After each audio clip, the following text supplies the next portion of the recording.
What is the neuropathy? Let's listen to some experts. Neuropathy, or nerve damage, is one of the most common complications from diabetes. In fact, 1 out of every 2 people with diabetes will suffer from some form of neuropathy.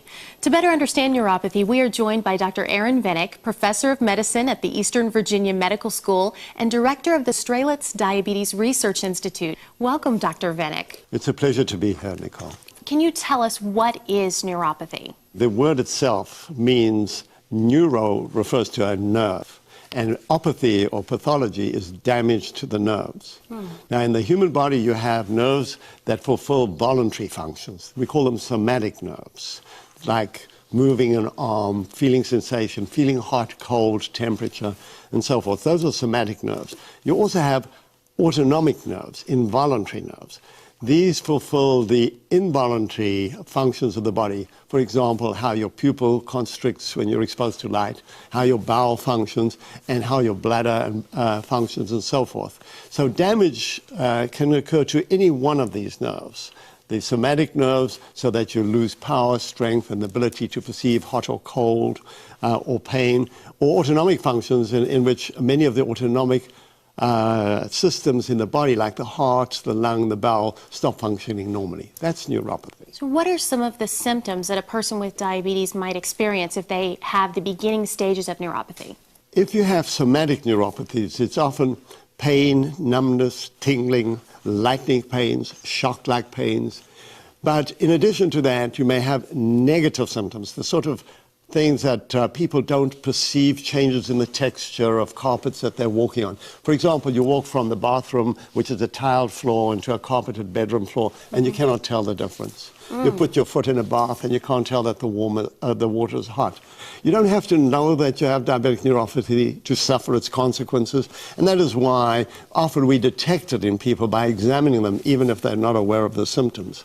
The autonomic symptoms can be more devastating.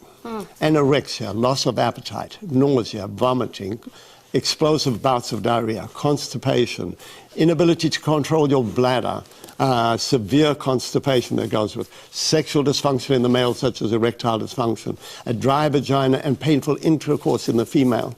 Neuropathic pain is caused by damage or injury to the nervous system. It has many causes, but one face: the face of distress and suffering. There is a great need to improve the diagnosis, management, and prevention of neuropathic pain. Over 1 million Ontarians and 2.5 million Canadians suffer from neuropathic pain. It robs sufferers of their sleep, enjoyment of life, work, and role within the family. Lost wages and medical costs due to chronic pain are often financially devastating. Anyone who has had chicken pox is at risk of developing the neuropathic pain that can result from shingles. 7, 8 years later, although the pain has diminished somewhat, my life is still ruled by these shingles. It just devastated me. Every aspect of my life, I couldn't do anything.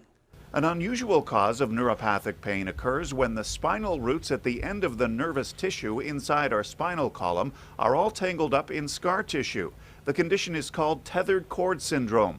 Well, since childhood, I've lived with the pain of thousands of sharp knives stabbing me in the right side of my abdomen, back, and leg. And I've been told everything from it's all in my head to it's sciatica and even alcoholic neuropathy. The annual cost of chronic pain, including medical expenses, lost income, and lost productivity, but not the social costs, is estimated to exceed $10 billion in Canada. Comprehensive pain strategy for the future.